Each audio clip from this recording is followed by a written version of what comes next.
ชาวบ้านระเบาโคกยินดีต้อนรับโอ้เลยมาซักเครื่องอยู่พี่โอ้5 เซน5 เซนเท่านี้เนาะได้โลเท่าไรนี่พระเจ้าให้นี่700โอ้ไก่มันก็ขึ้นสูงกว่านี้เนาะเอาให้ลูกสาวหาเฮาให้บ่นี่เช้าใส่กระสอบแล้วก็โอ้ผักเป็นเฮือนยาวเฮือนอย่างเนาะโอ้นี่ทั้งเป็ดทั้งไก่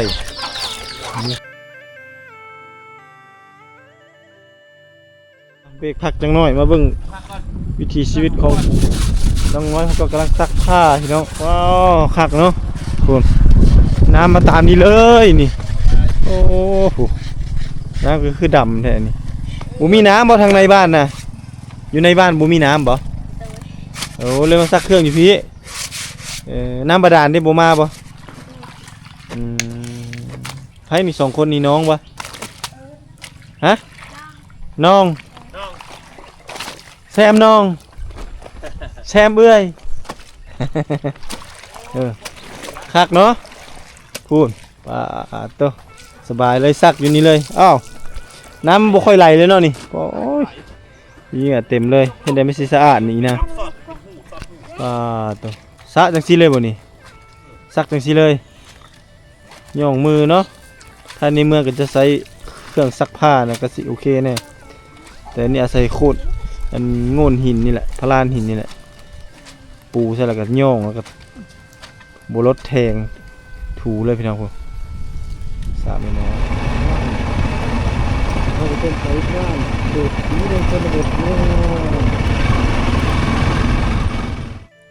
บ้านระเบาโคกพี่น้องชาวบ้านระเบาโคกยินดีต้อนรับพี่น้องเนาะกราบทักทายสวัสดียินดีต้อนรับสู่การเดินทางพี่น้องสำหรับที่มาเฮาเดินทางลงมาจากเบิ่งกันหันลมแล้วก็เลาะบ้านแถวบ้านลอยน้ำอยู่ทางด้านเทิงน้อยนึงเนาะตอนนี้เฮากำลังเดินทางมุ่งหน้าสู่บ้านระเบาโคกพี่น้องเนาะอันนี้บ้านระเบาโคกตัวหน้านี่คือบ้านระเบาโคกบ้านระเบาโคกนี่เปรียบเสมือนบ้านเศรษฐีในชนบทพี่น้องเนาะเดี๋ยวจะพาหนุ่มไทยไปเบิ่งบ้านเศรษฐีนี่ป้ายทางเข้าบ้านมันฮักแล้วเขาเจ้าขุดออก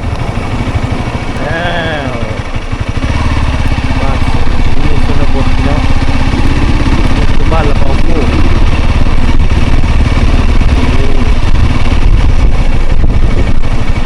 เจ้าดินเตาเห็นเป็นมาสอดนี่ก็คือยางโบงนี่คือยางโบงของชาวบ้านกำลังตากยางโบงเต็มเลย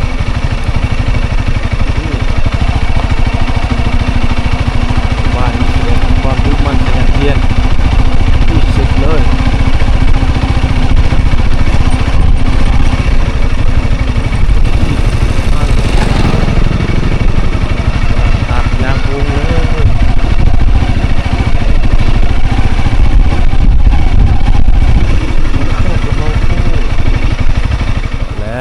พี่น้องบ้านระเบาโคกโอ้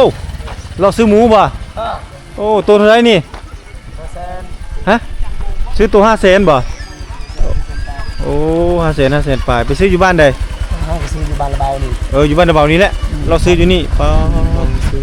ตัว5 เซนเท่านี้เนาะ4 เซนไป5 เซนเนาะจะรับจักโลนี่ตัวหนึ่งนี่5 โลปลายเนาะตัวใหญ่ๆนี่โอ้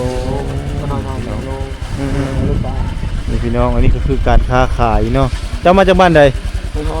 โอ้อยู่ห้วยโหเมืองพีนพุ่นมาเลาะซื้อเขตพี่เนาะแล้วลงไปขายเขตพุ่นขายสิโปนได้โอ้อยู่ตลาดเซโปนบ่เขาใส่คอกนั่นบ่มาจากนี่มัดพี่น้องเอาขอบใจมาจากห้วยหอยโอ้มาเส้นนี้ได้พี่น้องเนาะมาจากห้วยหอยเอาฮอดแล้วเด้อบ้านระเบาโคกพี่น้องเนาะโอ้มีเฮือนหลังดินเนาะเฮือนดินเฮือนก่องามๆเลยพี่น้องมาเราก็จะได้เห็นชาวบ้านเพิ่นนี่เนาะอันนี้คือทางเส้นทางเข้ามาตัวนี้เขาไปโรงเรียนตัวนี้เรามานี่เห็นวิถีชีวิตของชาวบ้านพี่น้องนี่กำลังถากยางโบงถากยางโบงเลยเนาะกำลังถากยางโบงพี่น้องนี่เนาะโอ้รับจ้างขุดยางโบงบ่โอ้เอาไม้ไปดังไฟโอ้ไปเฮ็ดฟืนเนาะเปลือกนี่ให้มันได้โลเท่าไรนี่พระเจ้าให้นี่700โล700โอ้ถือว่าได้ราคาดีอยู่เด้เขตทางใต้เนี่ยโลละ400โล500ขูดนั่น เดี๋ยวเขาให้ต่ำๆหนึ่งเนาะแต่แถวนี้ได้สูงเติบโล700เกือบโลละ1,000แหละพี่ บ้า น้ น อง เข้านะโลพันแล้วบ้านระเบาน้ โลพันเลยบ่ ำแม่ โอ้ระเบาน้ำโลละพันระเบาน้ำพูดเลยเนาะเทิงพูดเลยเนาะ แม่ หลักเนี่ยคือไปหลักใหญ่ ปลายลักใหญ่ๆลักพลังงานลมเลยปลายลักพลังงานลม ร้านขายยังไงน่ะ แล้วขายเครื่อง ขายเครื่องขนมบ่ โอ้บ่ขายบนรถคันนี่ฮะเขาจะไปแก้ไม้นี่ตันนั่น เจ้าตัดเนี่ยนะพี่น้องเทวเก่งเนี่ยลองนั่น แม่นบ่ เจ้าตัด มาแล้ววันนี้มาบ้านเจ้าแล้ววันนี้มาฮอดบ้านให้เจ้าแล้ววันนี้นี่เพิ่นว่า ลองแก้ง เพิ่นได้เห็นคลิปที่บัดแกล้งอะลองโอ้หลายๆบ้านนี่ได้บ้านตุงแตงบ้านนี่หยังก็ออกคือกันนอนหลายบ้านเอ้าเดี๋ยวพาท่านผู้ชมเที่ยวชมเบิ่งบรรยากาศหมู่บ้านระเบาโคกพี่น้องเนาะเป็นหมู่บ้านเศรษฐีในชนบทที่มีวิถีชีวิตแบบดั้งเดิมโบราณเนาะเป็นบ้านดั้งเดิมโบราณที่พาตัวเบิ่งนาโตะเบิ่งไม้นี่พี่น้องบ่เฮาบ่เอิ้นว่าบ้านเศรษฐีชื่อเอิ้นว่าบ้านนี่หยังอันนี้ไม้หยังอันนี้คือใหญ่ครับแม่กระจะบ่นี่โอ้เฮ็ดหน้าโต๊ะบ่ไม่แค้นบ่นี่โอ้ตัวหน้าเป็นหน้าโต๊ะนี่เด้โอ้เขาเจ้าเอามาขายบ่หรือว่าเฮ็ดหยังเซหน้าโต๊ะเองโอ้อันนี้บ่ขายเนาะอันนี้โอ้เสาแม่กระจะอีกพี่น้องเนาะอันนี้ก็โอ้คักเนาะพี่น้องเนาะมีอยู่4ตับโอ้ยสะออนเด้ไม้ตกคอกตาเขาเจ้าเอามาคือจะเอามาแต่ทั้งภูพุ่นเนาะไก่พี่น้องเอ้ยอันนี้คือความดุมั่นขยันเพียรบ่ให้เขาเจ้ามีกับบ่ทนพี่น้องเนาะเขาเจ้าดุแห้งอีหลีนี่มีรถใหญ่พร้อมได้น่ะนั่นคือซีเมนต์กระสอบยางโบงที่มันแห้งแล้วพี่น้องเนาะนี่หมู่บ้านเพิ่นก็ยังเป็นหมู่บ้านแบบดั้งเดิมนี่มีฟืนไว้อยู่ใต้ถุนบ้านไปเดี๋ยวจอดรถไว้นั่นเดี๋ยวพาท่านผู้ชมเลาะเบิ่งบรรยากาศหมู่บ้านก่อนนี่โอ้มีต้นพร้าวบรรยากาศของหมู่บ้านในชนบทโอ้ฟัดเข้าสูงแท้นี่ผู้พี่น้อง บ่ฟัดเข้าอยู่เทิงพูเลยป้องกันใกล้บ่บ่ให้ใกล้ขึ้นเนาะคุณพี่น้องคุณพี่น้องคุณใกล้ก็ขึ้นเฉยเนาะพี่น้องเข้าให้บ่เข้าหน้านี่เข้าหน้าเนาะโอ้ใกล้มันก็ขึ้นสูงกว่านี้เนาะเพิ่นเฮ็ดแบบสูงๆเลยพี่น้องพี่อยู่เทิงพี่โซนบ้านเฮือนเขาเจ้าพี่น้องมีแต่เฮือนไม้เฮือนทรงบูฮานดั้งเดิมทั้งนั้นเลยคักเนาะอยู่ด้วยความอบอุ่นอีหลีหมู่บ้านนี่สุดยอดไปได้มาสัมผัสบรรยากาศคือดังเก่าแก่ดั้งเดิมคือจังซี่แล้วเฮาจะติดใจพี่น้องเนาะได้เดินทางมาโอ้ปลูกการละเล่นของเพิ่นกันอยู่ตามเดินบ้านทุนบ้านนี่เลยเนาะเลิกโรงเรียนมาแล้วก็ได้เนาะพี่มาเบิ่งเขาฟัดเข้าเทิงพี่โอ้นี่เป็นเฮือนบูฮานในเมื่อก่อนนี่น่าจะเป็นเฮือนมุงแป้นคือจังซั่นแต่ปัจจุบันนี่ก็เริ่มมุงสังกะสีแล้วพี่น้องเป็นสังกะสีพวกเจ้าเริ่มถอนไม้เฮือนไม้ซานเนาะถ้าไปจะเห็นหมู่บ้านดั้งเดิมเพิ่นจังซี่เฮาสามารถมาเที่ยวมาชมได้บรรยากาศนี่แล้วนี่ก็เฮือนงามเด้โอ้ไม้อย่างโบงเต็มเลยบรรยากาศเนาะแต่ว่ามาลุ่มนี่ก็ยังมีลมอยู่นะพี่น้องแต่บ่แห้งคืออยู่ทางเทิงพุ่นเนาะบ้านชวนสบายดีโอ้พากันผิงไฟเนาะหนาวฟิงแดดสงแงดแข็งอุ้ย กำลังเฮ็ดอีหยังอันนี้หาอีหยังนะจวนเจนี่ โอ้หาเฮาหาเฮาภาษาบ้านเฮาสัตว์เลี้ยงหลายเนาะมันมาตามลมตามหยังโอ้ไม่เท่าจวนเจจวนเจจวนเจแล้วมันเฮาพี่น้องเนาะกำลังหาเฮาให้ลูกสาวหาเฮาให้บ่นี่เช้าให้ลูกสาวหาเฮาให้เนาะตายไม่ชวนใจกันเยอะจีตุนเลยน้องลูกสาวก็เป็นตะเพงเนาะกำลังหาเฮาให้แม่อยู่ โอ้ฟืนนี่ซ้ำสีดังเนาะอันนี้ไม้ยางโบงมันเป็นบ่ยางโบงมันคือครับคนเฮาอันนี้ชุมไฟเลยแหละสุ่มไฟดังไฟไปน้ำเนาะมันลายกันเนาะบางบ่อนก็เอาเป็นบ่อนฟืนดังไฟนึ่งเข้าพี่น้องเอ้ยเขาเอารถถือแล้วโอ้รถพอนี่พอคณะเปล่าโดยปอโต พี่ลึกเนาะ ทำเที่ยวเลย หลายเลยเนาะยังหลายอยู่บ่ป่ามายังบงแถวนี้ ยัง ยังหลายเนาะถือว่า แห้งช่วย เฮาเอาแล้วเฮาตัดแล้วมันแห้งโป่งขึ้นแห้งหลายเพิ่นว่าแห้งอีดแล้วแห้งซื้อประมาณ 5-6 ปีแล้วมันจังใหญ่อีกเนาะนี่พี่น้องเอาบ่ตุกกระหูน้อยๆดังบิบิเลยเอาขอบใจ เอากันเลยโอ้แล้วน้อยเลย บ่หลาย ประสานปลายเลียวเฮานี่เนาะขอบใจหลายๆเด้อไปเบิ่งกังหันลมมาแล้วลงมาเบิ่งบ้านนี้บรรยากาศหมู่บ้านท่าเจ้าคักอลีพี่น้องเอ้ยได้มาอยู่ได้มาชมนี่เป็นตาอยู่ตาม่วนแท้ได้บ้านเพิ่นนี่ได้นี่เฮือนซานลานเปนี่ติดๆกันบ่มีหัวคันเขตเด่นพี่น้องมีไฟฟ้าเข้าเรียบร้อยทุกหลังคาเฮือนนี่ใต้ถุนบ้านก็จะมีต่ำหูกพี่น้องเป็นของชนเผ่ามังกรนี่เพิ่นจะต่ำสิ้นจกพี่น้องเนาะสีดำนี่จะเป็นเส้นมุกหรือว่าสิ้นมุกตัวนี้จะเป็นสิ้นจกพี่น้องนี่ลายจกพี่น้องนี่สิ้นจกจะแพงกว่าสิ้นมุกนิดนึงเนาะนี่คือเพิ่นจะโบทิมจารีตฮีตของประเพณีของปู่ย่าตายายที่เพิ่นสืบทอดกันมาจากรุ่นสู่รุ่นมาถึงปัจจุบันนี่ก็ยังรักษาไว้คือเก่าคงเดิมเนาะนี่มีไม้ฟืนกองเต็มเรียงรายอยู่ในถุนบ้านเพิ่นได้ฟืนนี้มาจากการปลูกยางโบงเนาะปีตัวนี้น่ะอันนี้บ่ใช้ระยะเวลาในการปลูกเพื่อจะได้ไซส์ฟืนหรือว่าไซส์ไม้นี่ประมาณ 6-7 ปีจะได้ไซส์เทื่อนึงแล้วเขาจะขูดเอาเปลือกมันไปขายเนาะเขาจะไปตากแห้งแล้วไปขายให้เวียดนามแม่นผู้สาวไปสัมภาษณ์เลยลูกสาวกำลังหาเหาให้แม่เคยเห็นบ่อดีตเจ้าแต่ก่อนเอาก็จังซี่ล่ะพื้นเพเกิดทันอยู่บ่ทันเนาะนี่เอาส่วนเอานี่สัมภาษณ์มาเบิ่งสัมภาษณ์นี่ได้จักตูแล้วเอากลับมาคือเก่าได้เนาะเฮ็ดไอ้หยังกันนะ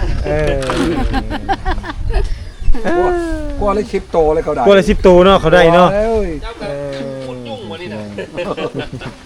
ต้นคักอลีเนาะกำลังหาเฮาให้กันอยู่เนาะบาไปบางบ้านแฮงเต็กผู้1ผู้2ผู้3ผู้4เลียนกันหาให้กันนะเนาะ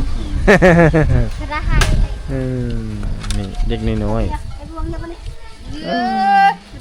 น้อยกับลายพี่น้องเอ้ามอบให้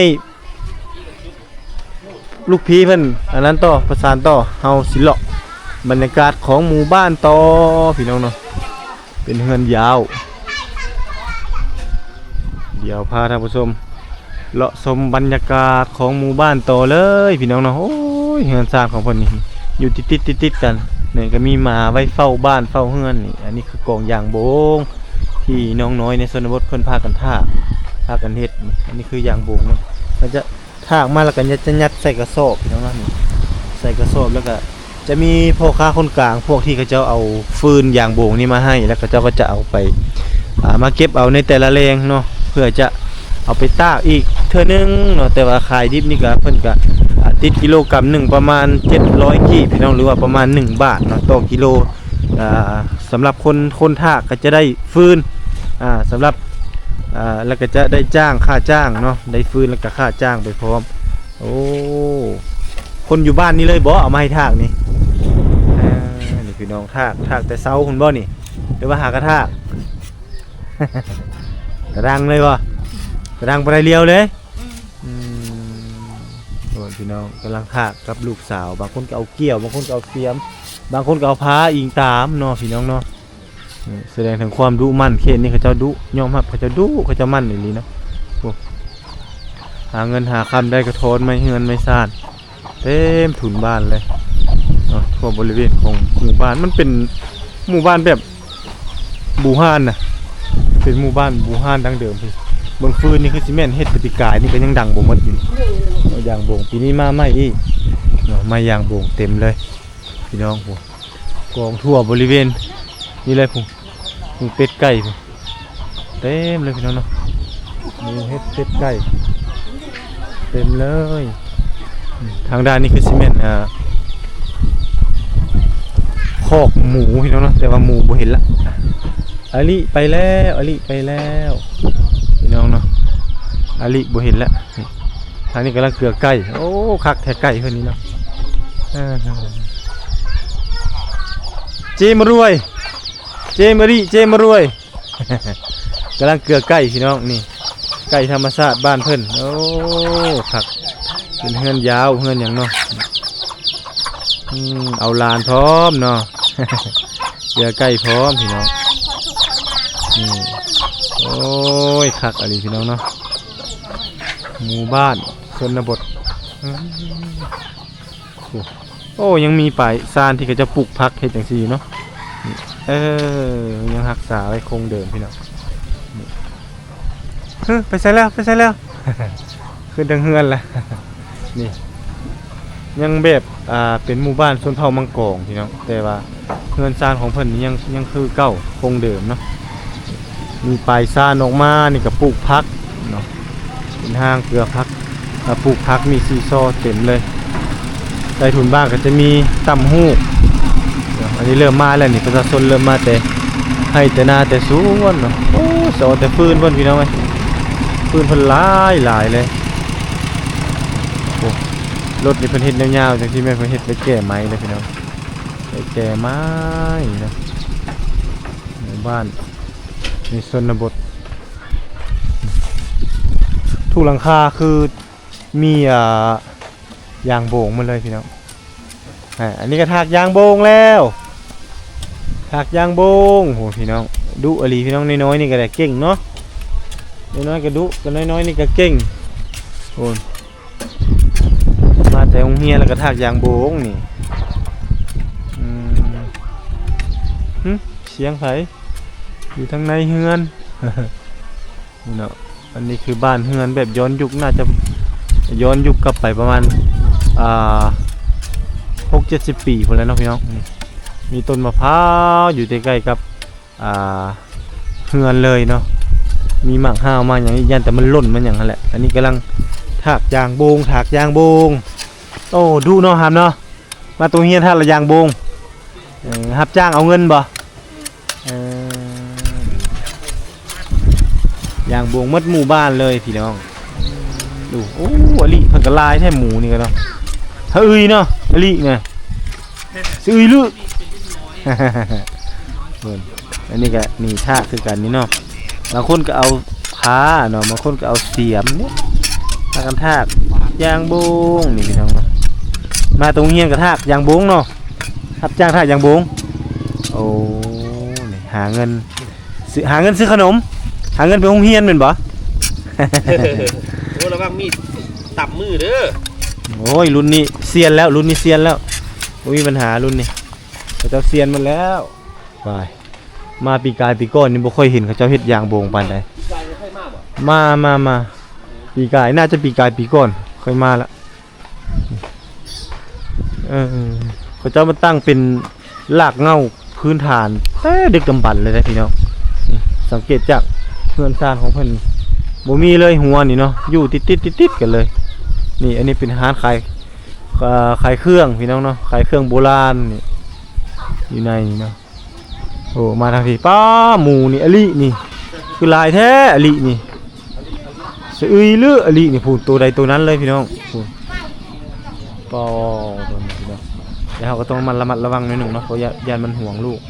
นี่เพิ่นเกลือหมูโอ้อลินี่สะอึยเนาะสะอึยเลือพูดพี่น้องปูนลำไปลำส่วนพี่น้องปลาตัวลายเนาะอันนี้ก็ทากยางโบงฟิงไฟไปพร้อม มาได้ใช่เจ้าโอ้มาได้ตัดนี่แหละอันนั้นก็แม่นบ่ยางโบงนั่นโอ้มันต้นบ่นี่เอาไปขายเลยเนาะคอยยังบ่ทันอาบน้ำ เพิ่นฮดแล้วพี่น้องอลิเนาะหมูเพิ่นดุดเมื่อกี้นี่จ้ากเลยเพิ่นกำลังสิเกลือหมูพี่น้องเนาะเพิ่นกำลังสิเกลือหมูเอ้านี่มาเบิ่งวิธีชีวิตเพิ่นละตกใจหมดคิดว่าเพิ่นสิอาบน้ำให้สิดอก นี่พี่น้องเอ้ยเกลือหมูวิธีชีวิตดั้งเดิมนี่เจมารวย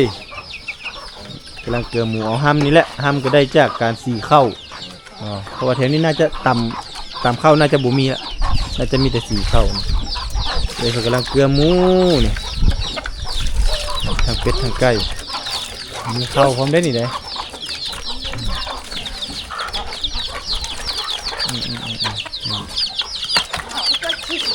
โอ้หมู2 ตัวเนาะขายเมื่อไรบ่ลูกมันยังบ่หาก็ได้บ่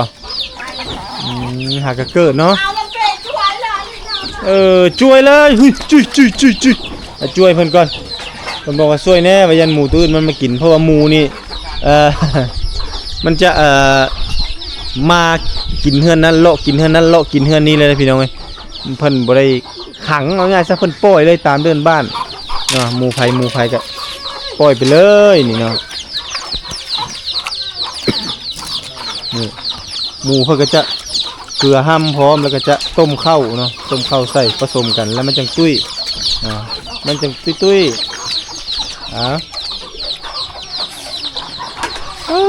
ไก่กับพอไก่พี่เนาะหลายเนาะถากยางโบงนั่งถากมันมือเลยเนาะแม่เฒ่าเนาะเจ็บเอวเลยเนาะเจ็บเอวเจ็บหลัง เจ็บหลังเจ็บเอวจำเป็นต้องได้สู้เนาะแม่เฒ่าเนาะโอ้มีบ่อนต่ำสิ้นนี่เนาะอยู่นั่นเนาะมีเสียงหนูโอ้มันหลายเนาะกองมันใหญ่จนมีหนูเข้าไปซนพี่น้องหนูเข้าไปเกิดลูกคลอดลูกอยู่นี่เลยโอ้อันนี้มาแต่ก้นมันเนาะเราไปขายอยู่ร้านนอกบ้านนี่เนาะ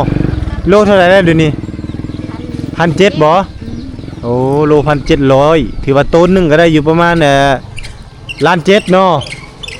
สำนี้ได้ต้นปลายบ่โอ้ประมาณต้นปลายพี่น้องก้นมัดมือแล้วนี่เนาะก้นแต่เช้านี่พี่น้องนี่คือเขาเอิ้นว่าวิถีชีวิตเศรษฐกิจยามนี้เนาะการดำรงชีวิตของพระเจ้าก็คือนี่แหละปลูกมันแล้วก็ฤดูกาลก้นมันก็พากันไปก้นมันมาขายพี่น้องเนาะมาขายกลายเป็นสินค้านี่พี่น้องเนาะโอ้ได้เงินมาซื้อเกลือมะเขือแป้งนัวพี่น้องโอ้คักเนาะอันนี้ทางเอารถจักรขึ้นเป็นบ่ป้องกันขโมย แสดงว่าขี้ลักหลายเนาะบ้านใหญ่เนี่ยเนาะนี่พี่น้องเพิ่นเฮ็ดทางขึ้นนี่เอารถจักรขึ้นเฮือนเลยเนาะปกติเห็นแต่เฮือนดินเอาเข้าเฮือนดินแล้วอันนี้เพิ่นที่มีเฮือนไม้พี่น้องเพิ่นเอาขึ้นเทิงเฮือนเลยเนาะ สบายพี่น้องเข้าในเฮือนอัดตึ้มเรียบร้อยซันนี้ชาวบ้านเริ่มทยอยมาแล้วพี่น้องเริ่มทยอยมาแล้วเนาะนี่เจ้าเนาะอีดเจ้าอ้าวมาแต่ทางไหนอีกนี่ขึ้นรถคันนี้เมื่อสิครับรถไถเมื่อป่ะตาคันนี้มาแต่ประเทศไทยเว้ยนี่มีเป็นตัวหนังสือประเทศไทยเต็มอยู่ นี่บ่ได้ธรรมดาเด้อพี่น้องเอ้ยคนทางการเกษตรส่วนมากที่นี่เขาปลูกยางบงหลายเนาะแม่นยางบงแล้วก็มันแต่บ้านนี้รวยอ่ะเศรษฐีอ่ะเศรษฐีในชนบทขายทั้งหมดเลยแล้วก็ตำฮูกอ่ะเม็ดละ500,000เห็นบ่พาIP เพิ่นพาผู้ไทยดำเพิ่นมาศึกษาเรียนรู้แบบว่านึกว่าเขาสิบ่มีอาชีพแบบอันนั้นหลากหลายนะเนาะอยู่นี่อาชีพหลากหลายเลยหลากหลายมันบ่หลากหลายฤดูกาลนี้ก็มียางบงเนาะมีมันแน่เข้ามารถทุกคันนี่มีรถไถจอดทุกเฮือนแล้วก็โรงสีก็บ่ได้ตำเข้าแล้วเดี๋ยวนี้นะมีโรงสีแล้วเข้าแล้วมีโรงสีแล้วมื้อน่ะตอนสิตำอยู่แต่พุ่นน่ะโอ้ฉะนั้นตำบ่คือสิบ่ได้ตำดอกผู้สาวปบเมื่อกี้นี้รถอันนั้นน่ะไปเดี๋ยวเฮาเลาะเอาทางพี่บ้านนี่พุ่นเบิ่งหมู่ผู้อลีผู้อลีกำลังเจมรวยเจมบ่เจมรวยเกลือหมูเนาะเจมรวยแล้วเกลือหมูกำลังกินห้ำไปโว้วพี่น้องบ่ให้ว่าบ้านเศรษฐีกับบ่แม่นเนาะเพราะว่าเพิ่นเป็นคนดุคนมั่นเนาะก็เลยกลายเป็นเศรษฐีในชนบทสู่ชนอยู่ในเฮือนหลังบากใหญ่ไผกันเนาะเขาเอิ้นว่าพร้อมเพียงเฮียงหน้าพี่น้องเอ้ยเนาะนี่เป็นหมู่บ้านแบบอย่างที่ดีเลยละหมู่บ้านนี้เนาะนี่มีห้องน้ำมีเรื่องสุขอนามัยผู้ตัวนี้เป็นเป่ายางโบงมาได้นี่ได้อันนี้คือยางโบงเนาะอันนี้คือตัวแห้งแล้วพี่น้องแห้งแล้วเขาก็จะเอามาเก็บไว้ก่อนเนาะกักเก็บเพื่อจะรอส่งขายต่อพี่น้องนี่เนาะนี่ขายต่อได้นี่สุดยอดผู้กำลังมาเลยโอ้หุ่น